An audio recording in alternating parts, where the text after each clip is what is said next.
Coach Corey Wayne, and this is my video coaching newsletter. And the topic of this newsletter is going to be first date mistakes to avoid. Well, I've got an email here from a viewer who obviously made a bunch of blunders on his first date, and obviously it has gotten in the way of him trying to set a second date.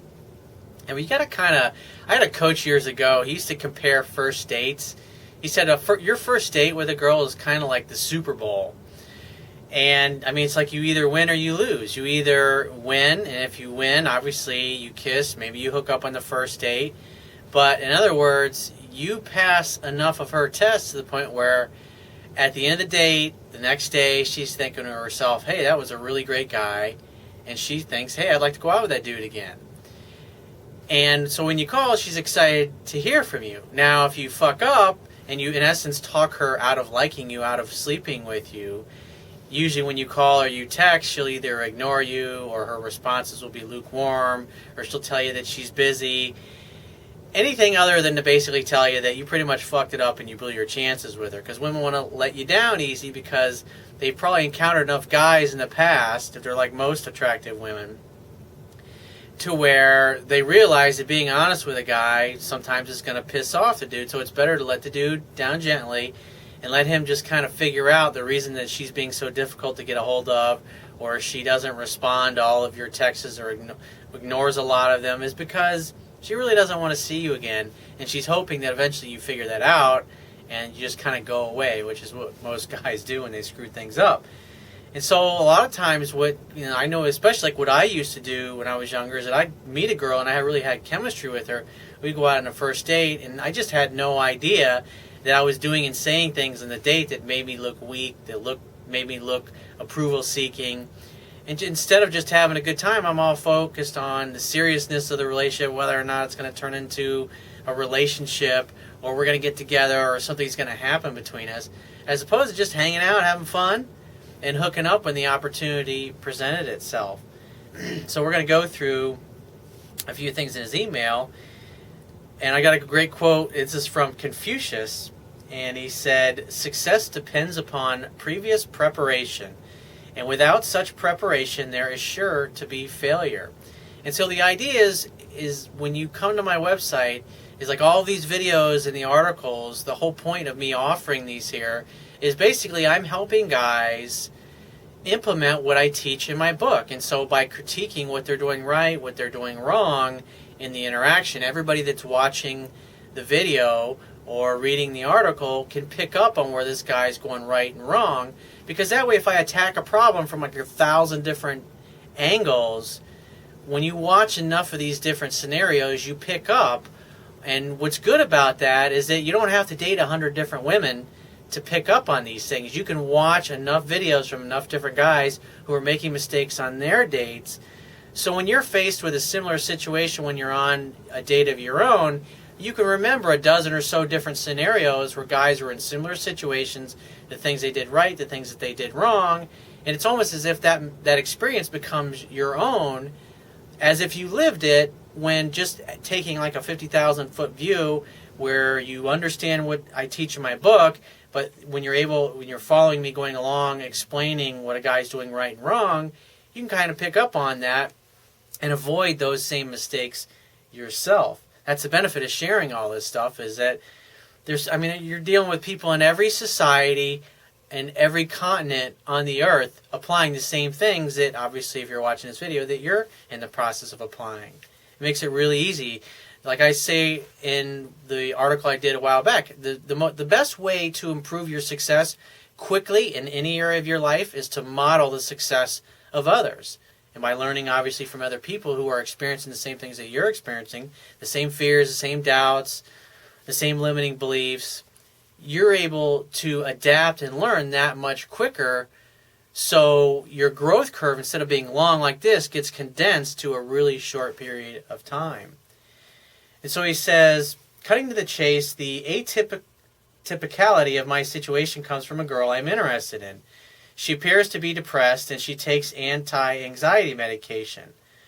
Her social habits are not very congruent with mine, i.e. she smokes weed, she parties a lot, and doesn't seem to laugh much. Well, that tells me that she's obviously not a very happy woman. And one of the things that I look for in a woman that I'm going to either ask out on a date is I want to see the girl look into my eyes and smile and not break eye contact right away, because that communicates that A, she's happy, and B, she's interested in me, and C, it also communicates that she has confidence. Because a lot of times I'll see a really pretty girl and I'll look into her eyes and she right away looks away, she looks down, just in a submissive, like I'm not worthy. There's a difference between confidence and there's a difference between women that just have a low self-esteem or self-esteem that's just simply not on your level. And so those are things that before you even open your mouth, right away you're pre-screening, you're pre-qualifying the women that you're talking to. He says, whereas I regularly exercise and I take care of my mind and body, he says, the reason I'm interested in her, obviously, is because I find her attractive. Obviously, us guys tend to be visual creatures, and we share a lot of outlooks in life. She's a nerd, a science nerd, and we have similar ambitions. She also is a fairly nice person. Well, the thing that is that, obviously, you really like this girl and you're physically attracted to her. And one thing I want to point out is that obviously the fact that you're really physically attracted to this girl causes you to ignore the fact that she's obviously got some emotional problems, she's got some anxiety problems, and so she's obviously got some issues there. And plus you said that she doesn't seem like, she doesn't laugh much. And obviously if somebody doesn't find a way to laugh in life, obviously they're not very happy. And you can't ignore that. And a lot of guys will ignore the fact that she's not a very happy person and think, hey, I'll make her happy. Whereas what you really should be looking for is a woman who is already happy. She already has a great life, and she's already smiling because she's happy, as opposed to a woman who never smiles. Because I see that a lot too.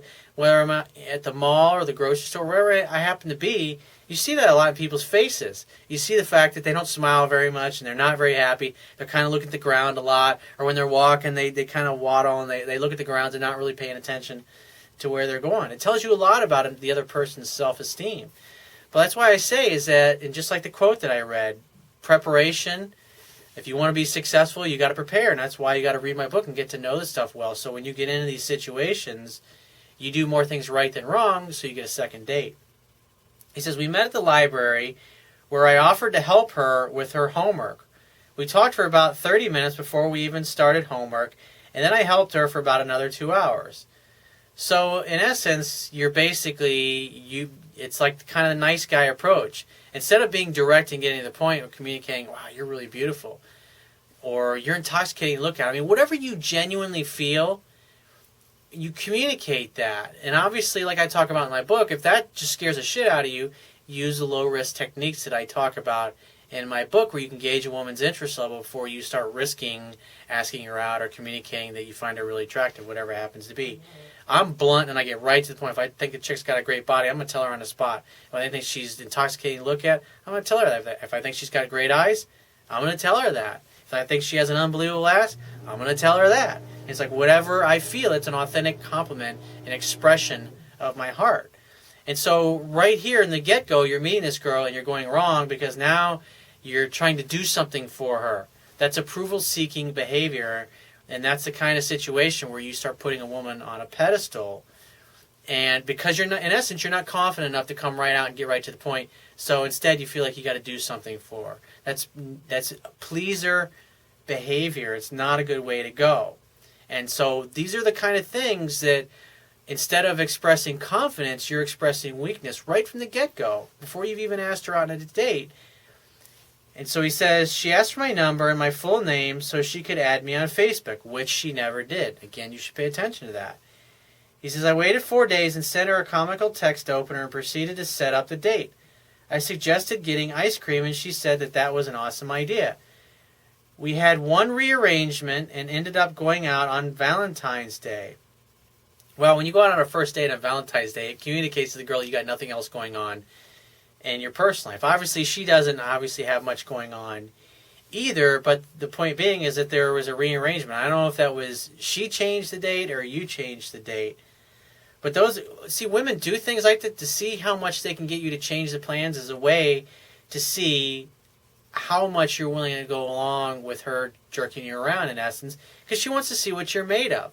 She doesn't want a guy that's pliable. She wants a dude that's a challenge to her, that's not going to let her just jerk her around. And see, when you start off the bat offering to help her with her homework and this stuff, instead of just asking her out on the spot, that communicates weakness. And so that's why she'll want to change the date and see, because if she gets the impression that you're weak and you're a pushover, you're not acting like a man, and therefore she's going to test you more and make it harder to go out on a date with her. So he says the conversation was good, lots of eye contact, dynamic, and when I made a stance on something, even though I knew it was against her view, like smoking weed, she would soften her belief or her view on the matter. Well, that's a good sign. It shows submissiveness. He says, I felt like she was sort of intimidated by me, and I'm a 200-pound powerlifter, and she's a 90-pound dancer. But I kept the atmosphere very light. She never got close to me, and we did not make any physical contact. So that's important to notice. But also the other thing you got to consider here is that, you know, she's got emotional problems. And the thing you got to understand is, like what I teach about my book, is I want you to have a normal, healthy woman who's got all her shit together, not a chick that's working through her issues or going through therapy or all of these things. Because you want a girl that's got her shit together. You don't want to wait for a girl to figure it out. It's like, hey, go figure that stuff out and give me a call when you get better. Because you want to go out with somebody that's happy. If you're going out with a chick that's depressed all the time, and because someone that's constantly smoking weed and not pursuing their dreams and just kind of checking out, they're avoiding life. There's two different types of people. There's like functioning, like alcoholics. You got functioning alcoholics and those that use a drug as an escape. In this particular case, it sounds like this girl is just kind of using it to avoid life, which is a bad way to go. He says, I decided it was time to go, and I walked her back home, but she insisted on staying out longer and wanted to stop by this restaurant. He says, we did, and she invited me into her apartment. This is where it didn't go so well. She went to introduce me to her roommate, and she forgot my name. That's not a good sign. Well, hey, she does smoke a lot of weed, so maybe it's like those brain cells are gone. I'm trying to help you out, dude. He says, I toyed with her a bit and told her. I felt awkward, so I told her I need to head out and meet up with my friends. It's good because when you don't feel a good vibe and you go to take off, it's better than to just stick around and continuing that awkward vibe. Plus, her roommate is there, so you're obviously probably not going to be hooking up if you're all hanging out together, unless you start. See, if you'd have been making out outside, then she invites you in. That's usually how it works. But obviously, she invited you in because you're like Mr. Nice Guy friend approach. He says, she escorted me to the door, but I couldn't get her to actually come out. Again, resistance. Why? She probably doesn't want to come out because she knows you want to kiss her. And so it sounds like she's using her roommate as kind of like a blocker. But then again, she did invite you in. He says, a roommate's standing right there, and I messed up, and I gave her the most awkward one-arm hug and said, see you later. He says, I texted her the next day telling her she seemed like a really genuine person. He says in parentheses, yeah, dumb move. And invited her to my friend's birthday party for the following day. He says, probably even a dumber move. Yeah, because now you're going out on a group date when you've only been on one date with this girl. You got to get to know somebody first and be intimate with them and have something kindle with them before you start introducing them to your friends and family. It's always best until the girl's head over heels in love with you that you just go out on dates with just the two of you. Because otherwise the friends get in the way. Just like you got cock blocked by her roommate, your friends will end up cock blocking you with her. The whole process of seduction is you want to get the woman alone to the point where it's just the two of you and you ultimately end up inside of her. She proceeded to give me the runaround and told me she'd let me know the next day, and I said there was no obligation, and she ended up not coming. So he says, she texted me the next day asking for supplemental advice. And see, that's part of the problem, is that she's trying to stick you in friend zone and you're kind of like going along with it. But like I said, where you went wrong, obviously, is you didn't make the move. But the other thing is there wasn't a lot of physical contact. And so where you started to go wrong is you start out with friendship vibe first, and then you started trying to make a date. So I would encourage you to read my book and apply what I teach there next time you go out on a date, because when you start with a friendship vibe, it's just a bad way to go. And I will talk to you soon.